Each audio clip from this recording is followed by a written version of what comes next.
আমি একজন ধার স্পেশালিস্ট, এটাকে আমি আর্টের পর্যায়ে নিয়ে গেছি। মামা আমি তো ক্যাশ আউট করি নাই, তুই এবার দে, next time it's on me.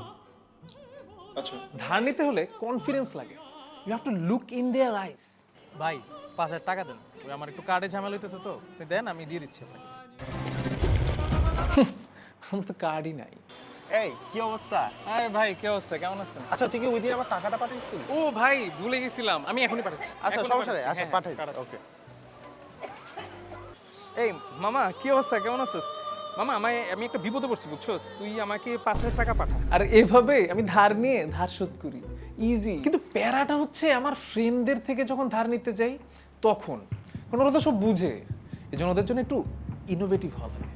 এ মামা, তোর কাছে 2,000 টাকা ক্যাশ আছে? আমার টাকা সব ব্যাংকে আছে ভাই। ওর এইসব চালাকি বোধ জানি, আমি জাস্ট মাফ করে দিচ্ছি কারণ আমার হিসাবটাই আলাদা। এই মামা, তোর কলিগের সাথে সেট আপ করে দে না। এইসব আমি করি না। আচ্ছা বাদ দে, তুই না আমার টাকা পেতি, হ্যাঁ এ ধর এবার নাম্বারটা দে।